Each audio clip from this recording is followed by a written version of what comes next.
A recent country that has to deal with that is the UK.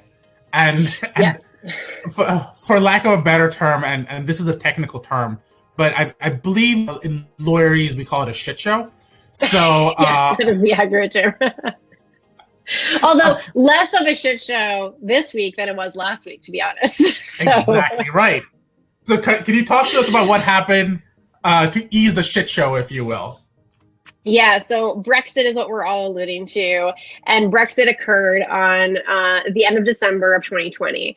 And what we didn't know was what was going to happen as to data transfers because, December 1st of 2020, the UK was within the European Union. And therefore, data could be transferred between the UK and other EU member states without having to go through sort of these additional requirements, standard contractual clauses, et cetera, et cetera.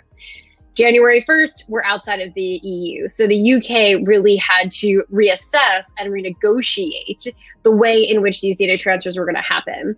Now, there was like a 3 to 4 month time period where they said we're going to allow data transfers to continue in the hope that we'll negotiate some type of agreement.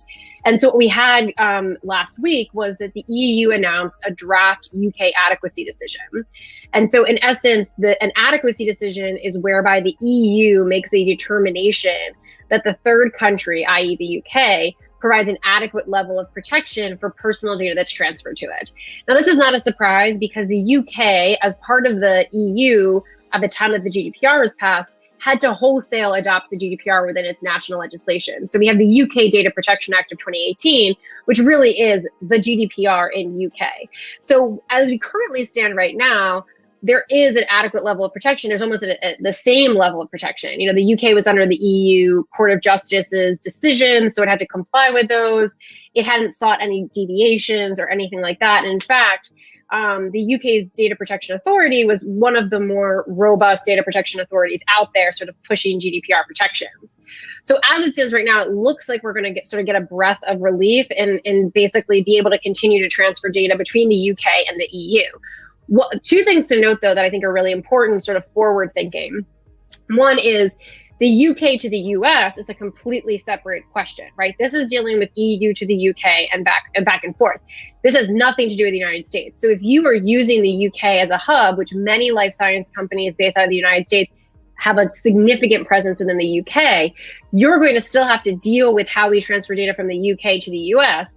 And by the way, the UK might deviate from Schrems too, because now they're actually not under that obligation. So you've got to really be watching how the UK is interpreting international data transfers because it might deviate. Now, currently, we don't see any indication of that, but it might deviate now or in the future from sort of that Schrems 2 dialogue. The second point is that, yes, the UK, as we currently stand right now, is very aligned with the EU data protection regime. But as the years progress, the UK could certainly deviate from that, not in ways that might lower the protections, but might make more challenges from a business perspective, because they're not necessarily going to have to follow the GDPR. They're not necessarily going to have to follow the court decisions that come out of the EU courts related to GDPR.